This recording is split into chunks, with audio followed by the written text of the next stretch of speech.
So whereabouts are you coming from? Oh, I'm in the UK, a place called Milton Keynes, and you Oh, okay. played you played here last year. Mhm. I came and saw you at the Crawford Arms. Yeah, I think I remember that venue. That venue is almost like it almost looks like a cafeteria, right? And part It's of it, it's pretty like a small. library. So it's a pub at the front, and then it opens out into a big room at the back. But yeah, it's a smallish venue, holds maybe about 200, 250 people. But it was great because that way we managed to get up really close and, and see what's Yeah, going on the stage. yeah, that was a fun string of gigs for sure.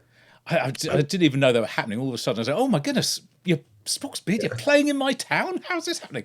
I Yeah. know. Well, we did 7 gigs throughout the UK, and which is never, that never happens. Of Mm. course, most of us, most of us were pretty much beat to death by the gig in Glasgow Yeah. because it was a yeah, it was four flights of stairs with they have no lift, and Oh so no. I was we didn't have much of a crew for that one, so we were left hauling all these Mesa Boogie cabinets, and Yeah. especially Rio's Leslie cabinet, which is made of solid wood. It's just Oh like man, I used to I knew a guy who used to play in a band. He absolutely swore that he had to have the Hammond organ and the Leslie cabinet and all the rest of it, and it weighed so much. It really is just like trying to move house, trying to move with those it things. is. It's ridiculous, and Crazy. 4 flights of stairs with a bunch of 15, 60-year-olds doing the work. So Hey ho. it actually sped up the need for a hip replacement for Dave, and it reopened a surgery wound of mine and Oh, tore both biceps that day. oh, I was like, jeez. I couldn't work out for like 8 months, Oh and Lord. then I went through had to get a second a surgery that was that probably would have eventually needed to take place anyway, but it definitely got Oops. pushed off by that. Yeah, so not playing that gig and not playing that venue anymore. Ted. Right. Um, I better just sort of say what we're all about here because we've sort of launched into things. Hi, I'm Jim, and thank you for coming on my channel, having a little chat. You guys have got an album coming out at the end of next month. The first time in ages, isn't it? It's 8 years, I think, since the last one. That's correct. Yeah. Wow. Why It was such a kind of long period? well, it was kind of an intentional, not even really a hiatus, maybe an indefinite hiatus from putting out albums. At least initially when Noise Floor was done, Yeah. it was kind of decided that based on that experience, I think that everybody was just like not so eager to go back in and into the studio again and go through the the kind of democratic process. It's or maybe they call it the fallacy of group decision making. Yeah. Um, so I think it was just that was kind of a negative experience for some of us. So um, so yeah, that was kind of put on hold, but it was also decidedly so that we weren't going to stop playing live if something came up. So we would just kind of carry on that way, and we did. We played a couple cruises, and in the course of that time, and did that run of dates in 2024. But that specific run of dates was such a boost for morale and kind of camaraderie because it was aside from Glasgow, an overwhelmingly positive experience. Um, and and so we were also it was also kind of unique too because we were stuck on a Sprinter van. So there was a lot of time where instead typically you'd be on a big bus and everybody kind of Yeah. go to different corners of the bus or go to their bunk or whatever. Yeah. Yeah. Yeah. We were just there was a lot of time to talk, Yeah. you know, and so we just got to talking about if we were to do another album, how would we do it differently and blah blah blah. And it was just kind of decided that okay, let's let this happen. But we figured it was going to be kind of building from scratch. Um, but Rio had already been working on a second solo album, and so already had a bunch of material that was pretty well formed, and really only needed a little tweaking to kind of steer it Yeah. down the speared runway. So so that's really how it came about so quickly after that 24 tour. It's because like a lot of the material was already being worked on. Right. And then he also had an outside writer working on the lyrics and melodies and some of the music as well. Michael Whiteman, who's familiar to some people from the UK, and I can't remember the name of his band, which is really bad. But I don't know him actually, I'm afraid. no, so I should know it. At this point, I've done like 15 interviews, and I should know that name. But but yeah, he's a fantastic writer, and yeah, apart from a couple songs where we wanted to replace the lyrics because the subject matter was not really in tune with our taste. Yeah. Um, those two songs that we completely replaced the lyrics were "Invisible" on and obviously the Archie Optimist. Yes. And then there was some tweaking of lyrics elsewhere, but for the most part, it's Michael Whiteman's lyrics and melodies, and yeah, they did a great job. So Rio came to us with this cohesive collection of songs, and we were like, okay, well, let's run with this. We can try the full interband collaboration thing on for the next album, but we have these songs. Let's run with it. Yeah. So it's a great name, the Archie Optimist. Was that there when the song was written initially, or did that change when you started to re-look at the lyrics and change how it was? Yeah, it was well the story that developed for that song. The term "the Archie Optimist" was the father's kind of pet name for his daughter, who I don't know if you got the backstory or if you have or if you just have the download. Just the download. But Yeah. okay, so yeah, so the story is like a post-cataclysmic, environment where this daughter was born, post-cataclysm, basically an extinction event, something like a Mhm. flood, or like a polar shift where it wipes out everybody but people in high elevations and kind Okay. of landlocked oceans, like Denver. Um, and uh, and so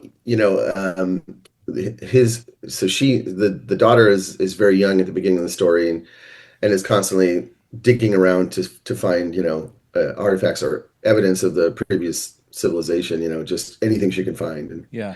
and and she's just got this positive outlook that the older people in the tribe, I guess we'll call it, um, don't really have anymore because they watched all of civilization get swept away, Yeah. and so it's a little hard to be cheery. Um, but she was obviously doesn't remember any of that. Of Just course. has her own natural optimism. She just becomes a big inspiration for the tribe. And anyway, so the dad's pet name for her is the Archie Optimist. So Excellent. It's a great name. Has it? I don't think I've ever heard that used before. Have you coined that phrase? Is that Spock's beard came up with yeah, that? well, it's just yeah, no, it's just a clumsy little mashing of archaeology and optimists. Well, but it's not that clumsy. It works so well. Yeah, so yeah, but it was like just that whole story. Well, because the song was originally going to be about this very brash and bullyish political figure that likes to step on his, you know, on his uh, on his enemies, and just it was like that's a little on the nose It's a bit right now. too close to home. Yeah. So it was like so I didn't want to have any kind of Sort of uh, overtly political. yeah. And Yeah. Michael said, yeah, no, it does has nothing to do with him. It's a completely, Yeah. hypothetical. And it's like, well, it doesn't matter what the intent was. The connection's going to be made Yes, of regardless. So, course. Yeah. so that's when I reached out to Rio and I'm like, this needs a full rewrite. And he goes, well, we're mixing it in 4 days. So Ooh, and oh, that turned pressure. out. So I got to work, and I was just working on. If you saw what's a 21-minute song, you can imagine what the WAV file. It doesn't fit on any conventional screen. Yes. But I mean, even that you can pan way out, and I'd be working on one section at a time, and then get done with the verse and maybe the two verses, and then I panned out to look at the song, and it's like the verses are this big, and the WAV files is big. I'm like, oh, I've got. I thought I'd done it. It turned out to be 4.5 pages of lyrics, so it was like, Oh my goodness. yeah, and like I said, well, like I started to allude to, the story really kind of shaped as the music went on because there was no time to formulate a story really. There was just I was writing to the mood of this each section, and then the story just kind of started to take shape. Yes. And so it was like, yeah, it was pretty. It was actually a really fun experience. I actually look forward to kind of writing that way in the future instead of coming in with an idea, letting the letting the mood of the music Mm. dictate where the story goes. And I'm not also anybody who's familiar with anything that I've written. There's really not a whole lot of fiction in that mix, which was interesting. It's always been kind of autobiographical or something that I've, Yeah. seen somebody else experience. It's always been kind of life experience stuff, whereas this was completely fictional. Did you find that quite Apart a from, challenge to sort of write that way? well, I was halfway down the road going, am I going to be able to follow through with this? If we're getting well into the song, and I'm going, this is not something I do. So Mm. yeah, it was a challenge. It was frustrating at times, and then the next section would get done. I'm like, yeah, that actually kind of fits in the story, and this is Excellent. working. And then I went and wrote context to kind of pull the story together. So when you get the proper version of the album, there'll be the lyrics, Mm. and then between, at the beginning of the section, there'll be a kind of a contextual like paragraph describing how the song, the environment that they're in when the song begins, and then there's an obvious shift where she's much older, Yes. and then so there's context there, and I think there's three or four kind of context paragraphs that lead you through the storyline. So hopefully the fans like that. um, Obviously, on well, not even obviously, but as observation as a listener to Spock's music, there's a lot of instrumental stuff in there, and that Hmm. goes sort of hand in hand, part and parcel of being a prog rock band, I guess. Hmm. So even on the like shorter songs, let's say short songs like 6-7 minutes, there's a lot in there, and so it stands to reason on this one, on the Archie Optimist, there's a lot of instrumental stuff in there as well. Does the song mood change obviously as the instrumentation changes? You have sort of optimistic bits and sort of other bits that are not quite so much. Did you try to fit your lyrics to the music, or did it just have to fit around the music? It was very much letting the music kind of dictate what part of the story to tell. So like there's a section that gets kind of funky, you know, Yeah, yeah. and and so that obviously and then there's like a hard rock driving section. Um, and yeah, it was just like that.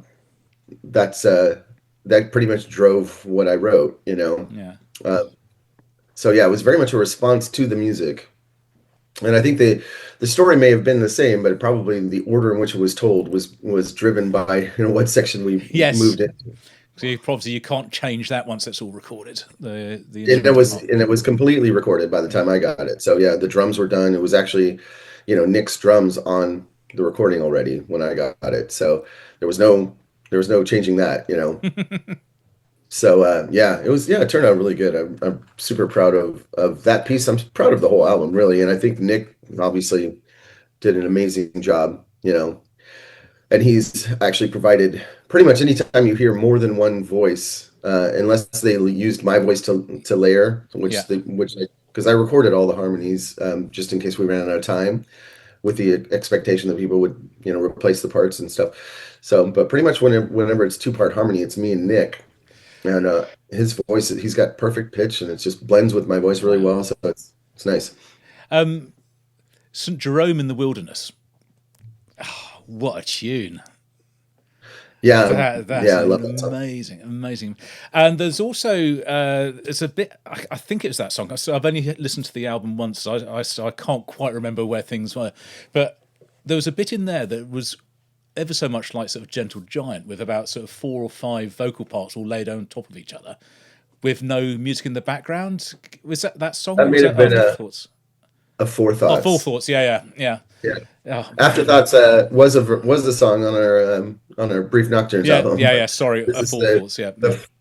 I think the fifth iteration of the Thoughts dynasty, being because more Neal, I think I know he's got at least one that was called like Thoughts Part 5 or something like that. Yes. And at the time when he was I think it was he was coming up with that around the same time we were coming up with afterthoughts. And so I think it was really the third iteration. He just made it five, just in case two more slipped in there before his got released. It was something like that. It was, kind of a funny story, because he knew we were working on one too. In fact, Yeah. he kind of helped with some of the music on that one. Oh, But on okay, this cool. one, it was all Michael Whiteman's, lyrics, and actually that harmony section was pretty well formed when I got the demo. So it was really just copying what he did from track Mm, to track. Um, and yeah, and that was definitely Gentle Giant inspired. There's no secret that's kind of part of the Spock's legacy is DNA. that, Yeah. yeah. Um, so yeah, that's, and there's a couple moments. There's a kind of a moment like that in Archie Optimist, but there's other moments where the harmonies are, interesting, and I think even the even the opening track, when it gets to the last note of the harmony, where it gets to this really dense, kind of jazz chord Yeah. harmony, where you have notes a whole step away from each other, and um, so you get this really kind of, I don't know, almost Manhattan transfer kind of, kind of shoo I don't know if that was the intent, but That's how it comes across. jazz hands. So yeah, a lot of that is because Rio's got a lot of jazz fusion in his blood, so Mm, there's a lot of that leaks into the writing. I'd say that's what separates this album, from being just a traditional Spock's album, is that jazz influence that made it really interesting for writing melodies against, because like they were not, he never plays you GCD. no, you can't quite predict where it's going to go. Yeah, there's a lot of sixths, and and just a lot of flat fives, just a lot of interesting stuff to write melodies against. I read that in the recording of this, it was all done remotely. Everyone was recording in their own studios, and it then all got stitched together. How you're working there. How easy is that to do? Is there like a sort of master click that everybody's working to, or Oh yeah. I can't So, I can't quite fathom how that works. I could show you. Well, It's, yeah. I'd have to pull. Well, it's not too dissimilar from any other project that we do, because like all of the pattern seeking animals and a lot of the previous Spock's albums, we would pass around stems. Yes. Stems being, so for the layman, stems are like all the drums mixed down to one stereo track, all the guitars, all this, and then you're just replacing the parts that whoever crafted the song originally, intended. And so, it looks when you get the I have to So do you have you? to Is it kind of like having sort of someone sharing like a Logic project, and then you just have you see it, everything's still being done sort of within the computer first of all, but you just take out the computer bit and then play your part over that bit. That's pretty much is what Right. it is. It's Okay. like, Okay. so like when you get the stems, they're all solid performances. This would be a new Pattern Seeking Animals album that we're working on, and this is just the guitar lines so far. It's just so I've shrunk it down, obviously, but you start to look at it, and so there's a you'll get, if someone wrote it on keyboards, you'll get this sort of weird sounding um, keyboard line. Hold on, I'll show you. I'll turn that off and go back. You'll get this, you know. So obviously that's a keyboard, and then I've got to come Oh, in. it's not coming through. I'm afraid I can't hear that. Oh, okay. Yeah, you're probably right. No, that's a whole, yeah, you have to, okay. Well, I anyway, so then I have to replace it with the actual guitar part. And right actually, right. I forgot to hit share anyway, so you weren't going to be able to see it. But no, it looks like this. So here, Oh, there we go. there's a, There we go. Now I've got it. Okay. yeah, but you still won't be able to hear it. I think that's like a different, you have to I set need up I professional need to settings. change the original sound for musicians, which I haven't got on at the minute. Yeah, but anyway, so there's the keyboard line is I'll here, try. and it's obviously trying to sound like a guitar, but I've got to come back and re-record it with, an actual guitar. So Okay. that's how we get the stems. And then, Yeah. if it was vocals, obviously same thing. So the vocals are up here, and eventually I'll be replacing those as well. And then we all have a click track, as you can see up there. Um, Yeah. that's either printed or, sometimes we don't need to print it if the click is a stable tempo, and then you can just actually just set the project up in that tempo, and then the project itself has a click. So there you go. That's how that works. Cool. Okay. Right. Oops. How do we get Okay. rid of that? Please. Yep. There There you we go. go. There we go. There we go. There we go. And we're back. Right. There we go. Perfect.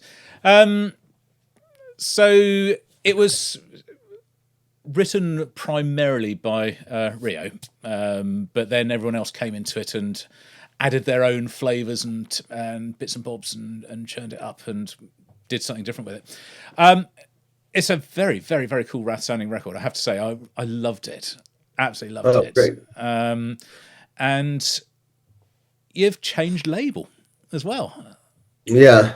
That was yeah, not necessarily by our choosing. Oh, right. Well, I mean, the new label was our choosing, Yes. and we just kind of started looking around for who would have the best deal and who we knew would follow through with promotion the most, and these guys have been really, really good and really thorough with that.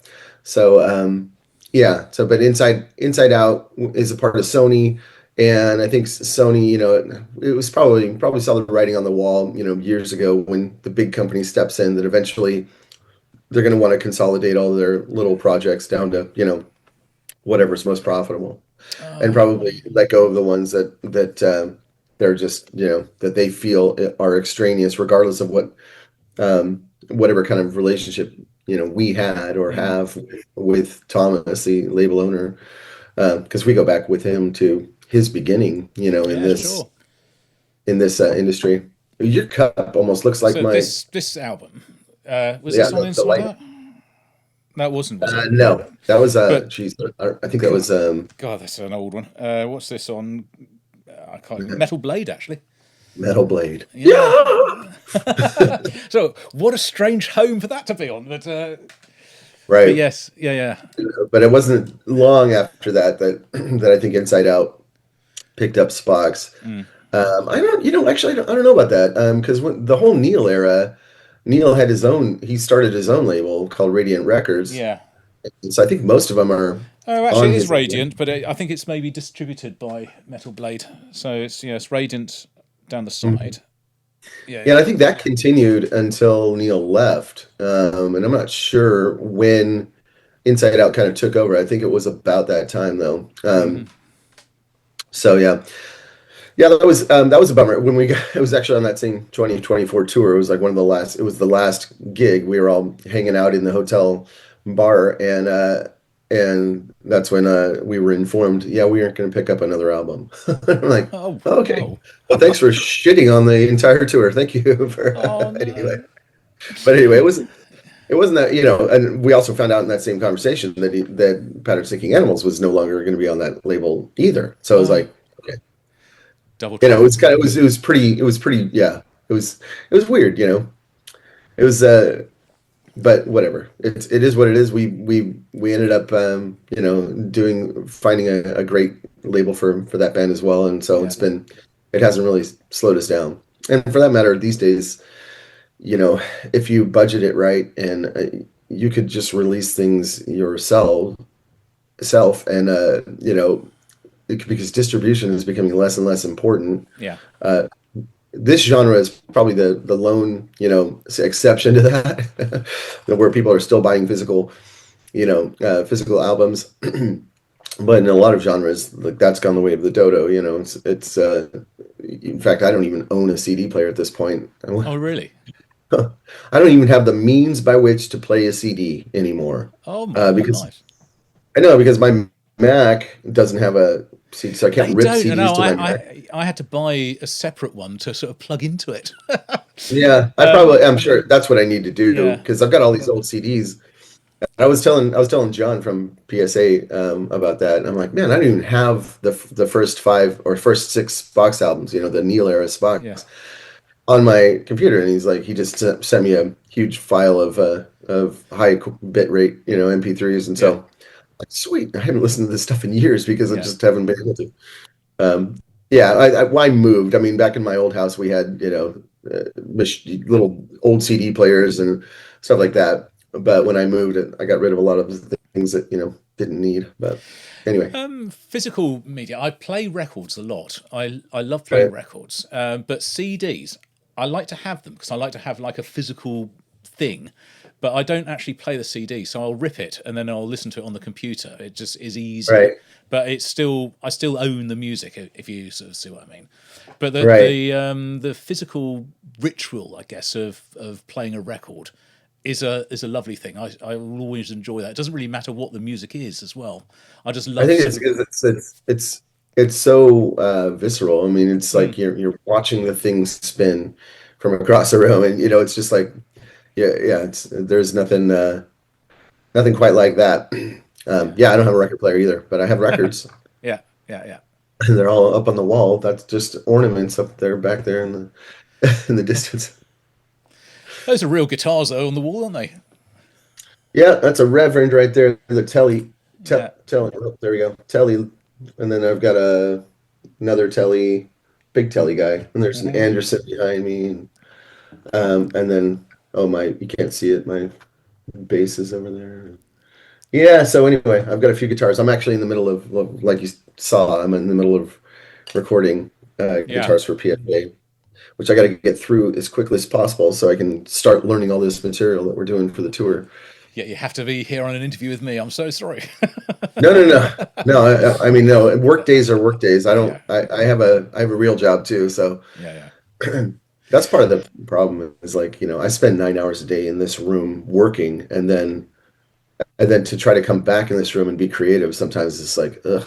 I yeah, don't. I don't even want to be here anymore. yeah, yeah, yeah, yeah.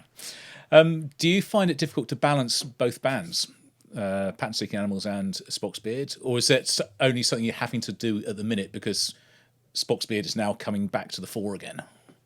Right. That's pretty much it. I mean, for the last 5 years, when PSA's put out 5 albums, really since, well, I guess 6 years, we've been 5 albums in 6 years. Yeah, During that course of that time was when Spock's was pretty much dormant, and yeah, apart from the short tour, but that was a 2 week tour that probably required about a month's worth of preparation for me, and then some rehearsals.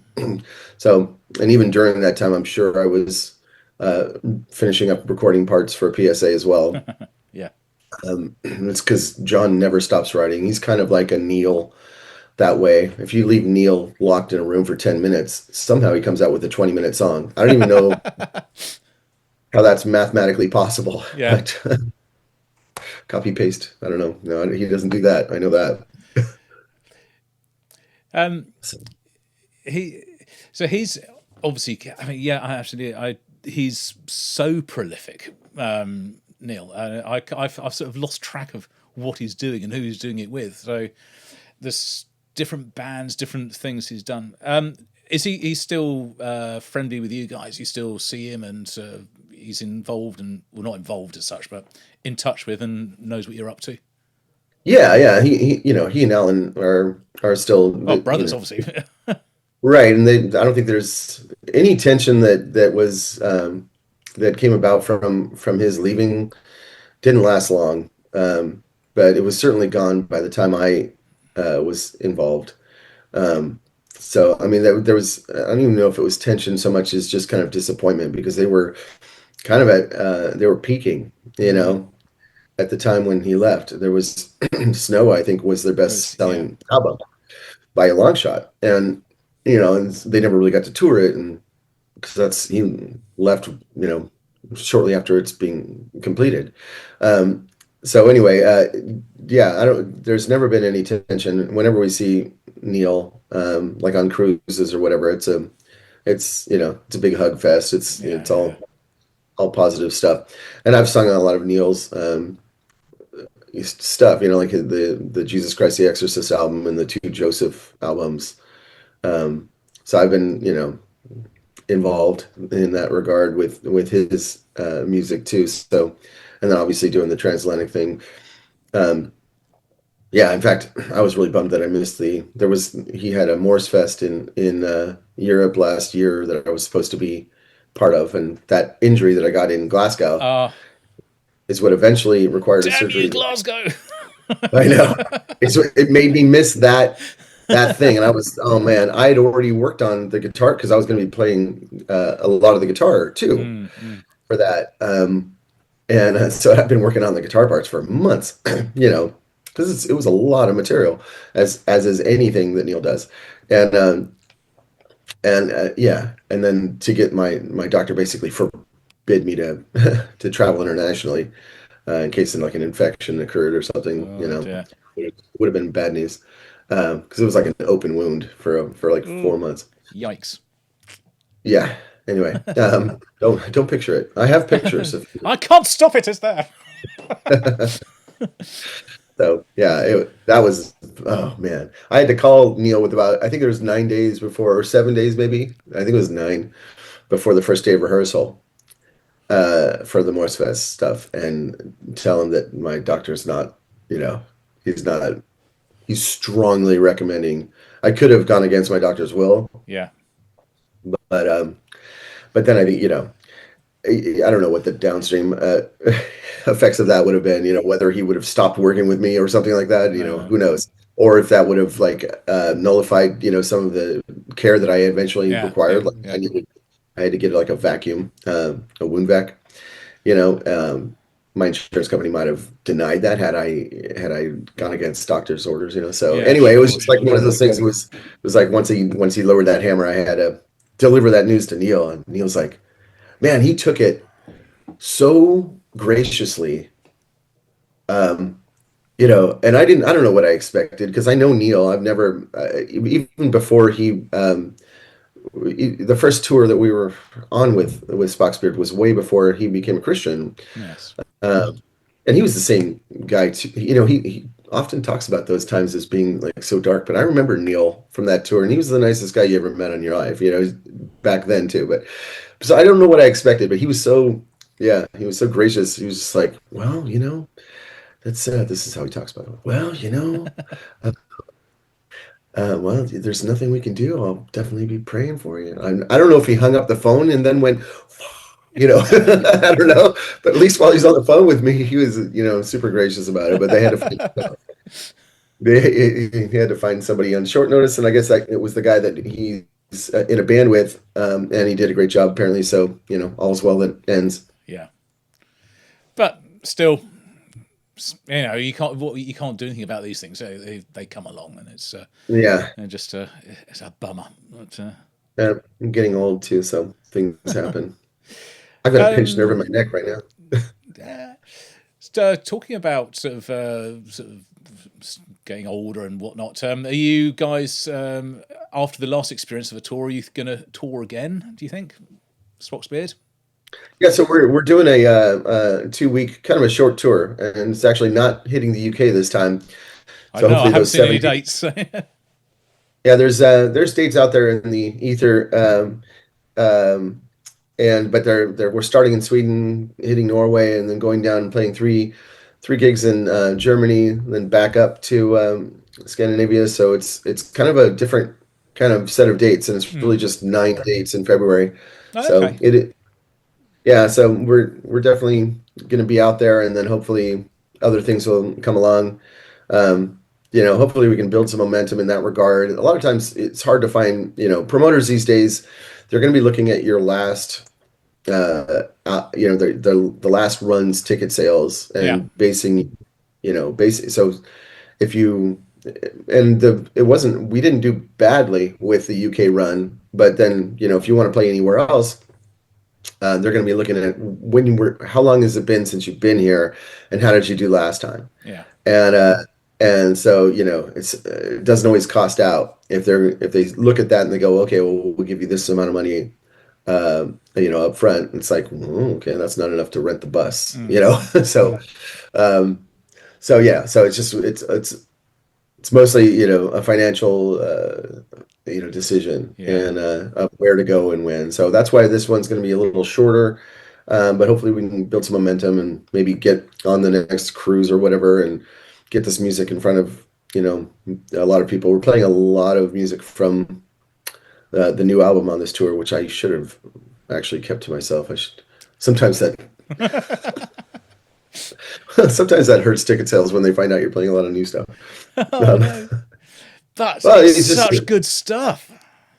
yeah. I think it's I think the legacy fans, the fans of the original Morse era, are going to be if they've dropped off at some point, which naturally happens with personnel changes.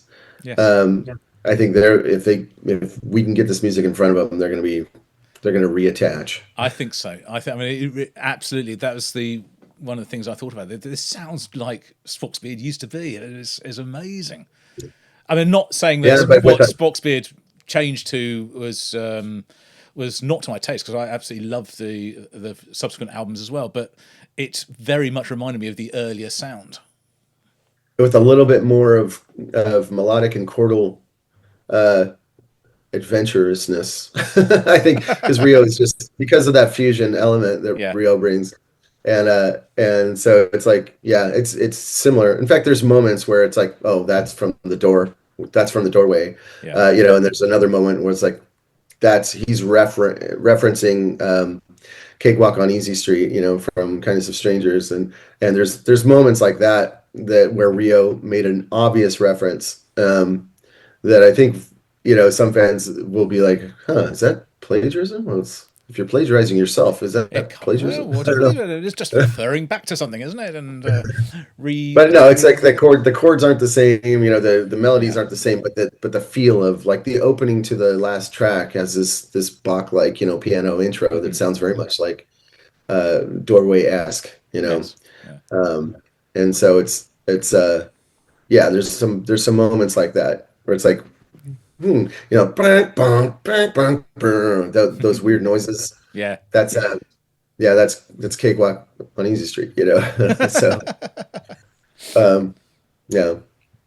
But anyway, there's some of those sounds have been, part of the mix for a long time. Yeah. So Well, it's a yeah, signature I'm sound. super right. Can't get away from it. Can't get away from Moogs and Mellotron's and Yeah. and you know you can, but it's just that's always been something that's inspired Rio, and so it's always found its way in there. Yeah.